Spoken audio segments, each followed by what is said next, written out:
3, 2, 1. Got a blast!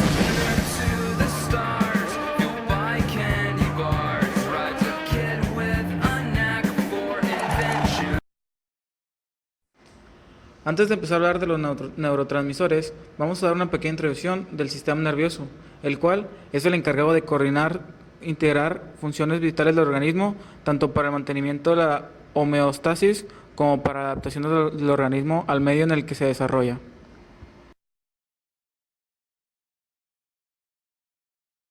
¿Qué son los neurotransmisores? Los neurotransmisores son las sustancias químicas que se encargan de la transmisión de impulsos nerviosos en la sinapsis. Los neurotransmisores han sido estudiados significativamente. Por la ciencia biomédica, encontrado diversas sustancias que a la vez cumplen con diversas funciones. Existen distintos tipos de neurotransmisores. El estudio de esta clase de sustancias es fundamental para entender cómo trabaja la mente humana. Más adelante estudiaremos algunos de los neurotransmisores más conocidos o más populares. Los neurotransmisores regulan la conducta de la persona influyendo sobre una infinidad de estados: estado de ánimo, sensación de bienestar, apetito, humor, líbido, vitalidad, descanso y sueño y adicciones. Controlan una serie de facetas como concentración, aprendizaje, memoria, lidiar con el estrés, mejorar el descanso y calidad de sueño, y generan motivación y nuevas ideas.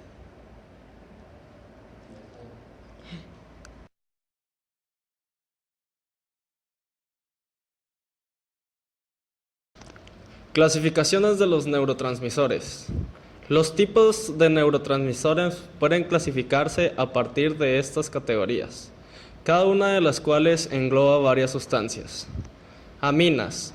Son neurotransmisores que derivan de distintos aminoácidos, como por ejemplo el triptófano. En este grupo se encuentran norepinefrina, epinefrina, dopamina o la serotonina. Número 2. Aminoácidos. A diferencia de los anteriores, que derivan de distintos aminoácidos, estos son aminoácidos. Por ejemplo, glutamato, GABA, aspartato o glicina. Número 3. Purinas. Las investigaciones recientes indican que las purinas, como el ATP o la adenosina, también actúan como mensajeros químicos. Número 4. Gases. El óxido nítrico es el principal neurotransmisor de este grupo. Número 5. Péptidos. Los péptidos están ampliamente distribuidos en todo el encéfalo. Por ejemplo, las endorfinas y las taquininas.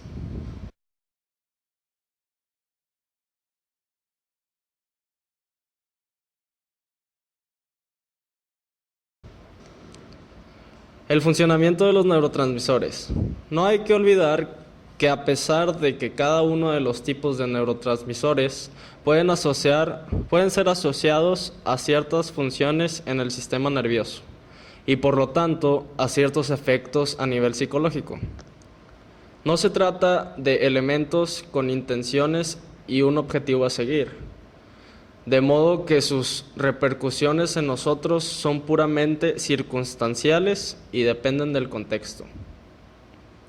Dicho de otro modo, los neurotransmisores tienen los efectos que tienen porque nuestro organismo ha evolucionado para hacer de este intercambio de sustancias algo que nos ayuda a sobrevivir, al permitir la coordinación de diferentes células y órganos del cuerpo. Por eso, cuando consumimos fármacos que emulan el funcionamiento de estos neurotransmisores, muchas veces tienen efectos secundarios que incluso pueden ser todo lo contrario del efecto esperado. Si interactúan de manera anómala con las sustancias que ya hay en nuestro sistema nervioso. El equilibrio que se mantiene en el funcionamiento de nuestro cerebro es algo frágil y los neurotransmisores no aprenden a adaptar su influencia en nosotros para cumplir con la que se supone que es su función. De eso debemos preocuparnos nosotros. Por otro lado, reducir el comportamiento de un ser humano a la existencia de tipos de neurotransmisores es caer en el error de un reduccionismo excesivo, dado que el comportamiento no surge espontáneamente del cerebro, sino que aparece a partir de la interacción entre el ser vivo y el entorno. Por otra parte, ¿cuáles son los factores que provocan la falta de neurotransmisores? La producción de neurotransmisores pueden verse afectadas por diversos factores como la mala alimentación, la exposición a estrés continuo, la falta de descanso, con contaminantes del ambiente o toxinas, las drogas y fármacos, la cafeína y el alcohol.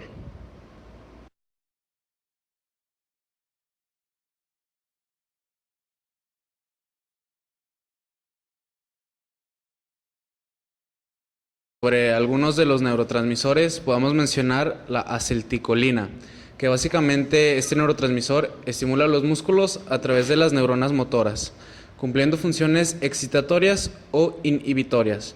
También cumple funciones en el cerebro, en zonas asociadas a la atención, la excitación, el aprendizaje y la memoria.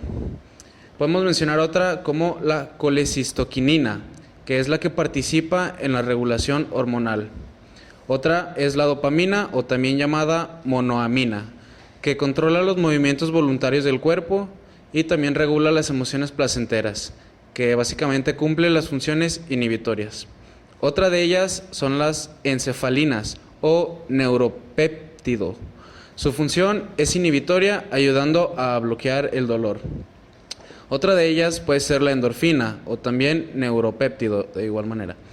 Tiene un efecto similar al de los opiáceos, reducir el dolor, el estrés y ayudar a recuperar la calma. En algunos animales les permite invernar gracias a la disminución del metabolismo, del ritmo respiratorio y del ritmo cardíaco. Por mencionar otra, podemos decir la epinefrina, que es una monoamina. Es un derivado de la norepinefrina, que básicamente funciona como excitador, controlando el enfoque mental y la atención. Otra de ellas es la GABA o ácido gamma aminobutírico. Es un aminoácido. Su función es inhibidora de igual manera, ya que reduce la actividad neuronal y de esta manera evita la sobreexcitación y como consecuencia disminuye la ansiedad. Otra de ellas es el glutamato. Es otro aminoácido que su función también es excitatoria. Se asocia a las funciones de aprendizaje y memoria. Otra de ellas es la glicina, también aminoácido. Su función también es inhibitoria y es el más abundante en la médula espinal. La histamina, que su función principal es excitatoria, pero es asociada con las emociones y a la regulación de la temperatura y del balance del agua corporal. Otra de ellas es la norepinefrina. Su función también es excitatoria, pero esta regula el estado de ánimo y la excitación tanto física como mental, y aumenta el ritmo cardíaco y también la presión arterial. Otra de ellas es la serotonina. Su función también es inhibidora, interviniendo en las emociones del humor y la ansiedad. Participa de la regulación del sueño, de la vigilia y de la alimentación.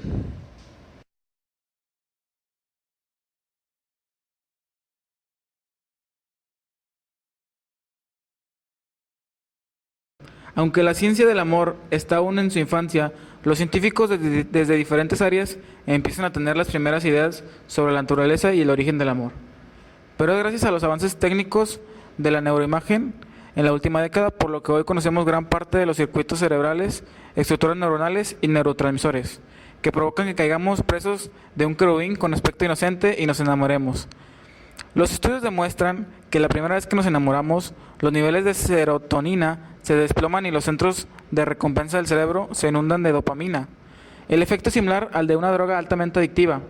Crea fuertes vínculos en nuestras mentes entre el placer y el objeto de nuestro deseo. En el caso de las hormonas como la oxitocina y la vasopresina nos ayudan a dar el paso adelante y parecen ser cruciales para la formación de relaciones a largo plazo. Según explica el doctor Jesús Porta Etzman, director del área de cultura de la CEN, algunos de los trabajos más recientes han sido realizados por la doctora Stephanie Ortigué, quien estimó que hasta 12 áreas del cerebro humano están involucradas en el sentimiento del amor. Además, esta doctora considera que tan solo tardamos medio segundo en enamorarnos, el tiempo que necesita nuestro cerebro para poder liberar las moléculas neurotransmisoras que generan las distintas respuestas emocionales. También que el sentimiento amoroso provoca alteraciones neuronales en áreas del cerebro relacionadas con la percepción, lo que puede explicar el hecho de que las personas enamoradas encuentren a su pareja mucho más especial que el resto. Por su parte, el análisis de los escáneres cerebrales de aquellas personas que están enamoradas coinciden con el viejo adagio el amor es ciego. Es completamente cierto. Mientras que las áreas de recompensa de dopamina están entusiasmadas con el amor, las regiones relacionadas con las emociones negativas y juicio crítico están completamente apagadas. Según Fisher, la actividad neuronal es diferente según si se trata de apego, amor o deseo sexual, por lo que nuestro cerebro no se activa de la misma forma en las relaciones serias o duraderas que en las primeras etapas del enamoramiento. Además, aquí existe una clara diferencia entre hombres y mujeres.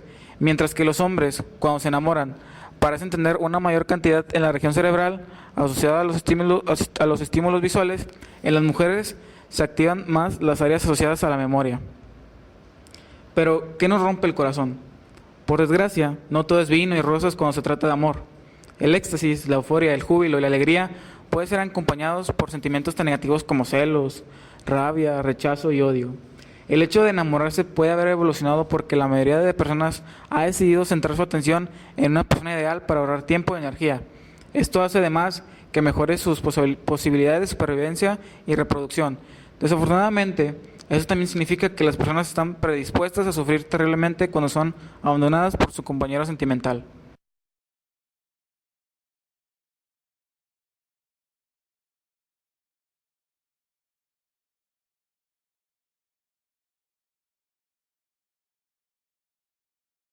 De las drogas sobre la neurotransmisión. Las características que definen la intoxicación por drogas y la drogadicción se pueden atribuir a alteraciones en el envío de señales de una neurona a otra. Las drogas pueden alterar la manera de pensar, sentir y comportarse de las personas debido a que afectan la neurotransmisión, que es el proceso que usan las neuronas en el cerebro para comunicarse entre ellas. Muchos estudios científicos realizados por décadas han establecido que la dependencia y la adicción a las drogas son características de un trastorno cerebral orgánico causado por el efecto acumulativo de las drogas sobre la neurotransmisión. ¿Qué es la neurotransmisión? Pongamos el ejemplo de una acción simple como la lectura. Una persona lee.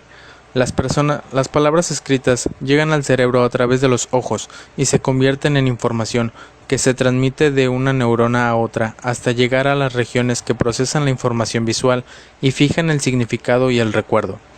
Dentro de las neuronas, la información adopta la forma de una señal eléctrica. Al cruzar el pequeño espacio llamado sinapsis que separa una neurona de otra, la información adopta la forma de una señal química. Las moléculas especializadas que transportan las señales a través de la sinapsis se llaman neurotransmisores. Este proceso de entrada y salida de los neurotransmisores en la sinapsis se conoce como neurotransmisión y es una característica fundamental de la respuesta del cerebro a las experiencias y al entorno. Para captar la idea básica de lo que es la neurotransmisión, pensemos en una computadora. Una computadora se compone de unas unidades básicas, los semiconductores, que están organizadas en circuitos. La computadora procesa la información, transmitiendo una corriente eléctrica de una unidad a otra. La cantidad de corriente y su trayectoria a través de los circuitos determinan el resultado final. Las unidades básicas correspondientes en el cerebro son las neuronas. Tenemos cerca de 86,000 millones de ellas. El cerebro transmite información de neurona a neurona por medio de impulsos eléctricos y neurotransmisores. La cantidad de estas señales y su trayectoria en el cerebro determinan lo que percibimos, pensamos y sentimos y hacemos. Ahora que sabemos a grandes rasgos cómo funcionan estos neurotransmisores, podemos dar respuesta a lo siguiente. ¿A cuáles neurotransmisores afecta cada droga? Lo que una persona experimenta cuando utiliza una droga refleja los roles funcionales del neurotransmisor o neurotransmisores específicos que altera. Cada neurona individual produce uno o más neurotransmisores: dopamina, glutamato, serotonina, acetilcolina o docenas de otros que los científicos han identificado hasta la fecha. Cada neurotransmisor se asocia a efectos particulares dependiendo de su distribución en las diversas áreas funcionales del cerebro. Dado que un neurotransmisor puede estimular o inhibir neuronas que producen neurotransmisores diferentes, si una droga altera un neurotransmisor, puede tener impactos secundarios en otros. ¿Cómo altera cada droga la neurotransmisión?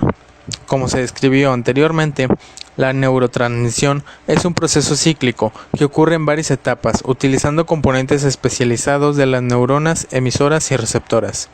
Identificar cuál es la etapa exacta que la droga afecta y cómo lo hace ofrece una perspectiva esencial del impacto que tiene sobre el usuario y es clave para desarrollar las intervenciones médicas y de modificación de la conducta para inhibir, contrarrestar o revertir la alteración.